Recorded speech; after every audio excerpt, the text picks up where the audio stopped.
Hi there, my name is Amanda Hill, and in this series of videos, we're going to look at what the DNA of the perfect e-commerce product is. But first, we need to do a little bit of homework on our audience. So it makes it so much easier if we know who our customers are and how we can help them.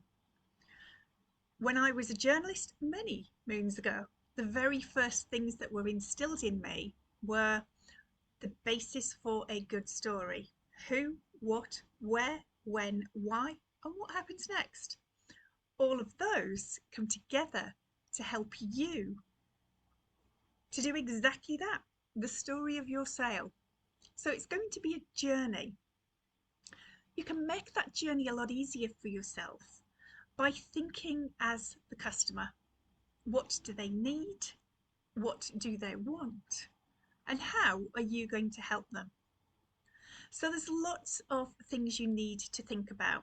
But how am I qualified to be telling you these things? Well, like you, I went online and I've sold a few things.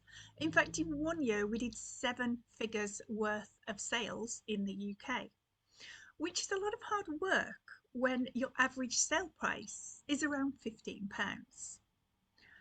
I've probably made most of the mistakes there are going, so I'm going to try and guide you away from all of the ones I've made to help you to determine products for your audience that make it a lot easier for you to have a good product to sell via e-commerce. Now, most of those sales at the time were through a little space called Amazon. It's getting harder and harder for vendors to do anything good on there. Lots of restrictions, lots of bots, and it's not as easy as you would expect to actually get on there, list your products, and help your customers to buy. However, unfortunately, it is the first place that people are looking to buy.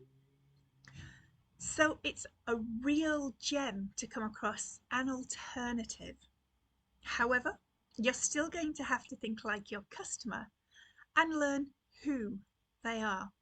So grab a pen and paper or your notepad online and let's get thinking about what you know. So if you have a product in mind, this makes it a little bit easier. But think about things like their age, their family, their background for education. What do they do for a job if they work? Are they retired? Do they have children? What stresses do they have in their world that you potentially can help them with? Do they have health issues? Do they have mobility issues? Lots of things that you're now building a picture of who your perfect customer is. Now, don't get me wrong, customers are not always perfect.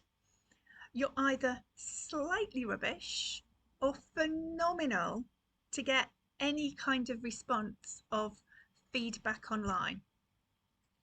So be slightly rubbish and you're going to know about it. Be amazing and you might just get some positive feedback. So you have quite a few things you're going to have to juggle. And all of these you need to think about with your product. How are you going to get it to the customer? What are the dangers involved with it? What speed are they expecting it? And what do you need to ship it in at what cost?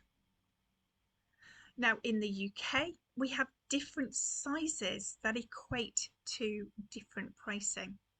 And of course, weight is a huge issue. If you have a magic product that is under 25 ml thick, now that takes your cost down and could put your ROI and your profit up. Now, all of these things you need to think about after you've worked out who at least one niche or niche, dependent on where in the world you are watching this from. So think carefully, who is your audience? And you can have more than one. But before we go on to the next video, this is what they're likely to be doing. Let me get this the right way around. They're going towards pleasure and away from pain. If it's the other way around, that's a very different niche completely and much more expensive, so we're not going there on this call. So go and work out at least one niche, and I'm going to show you how you can identify some of the products that you may already have in your mind or in your inventory to see what sells and to see how you can take it out there to a wider audience.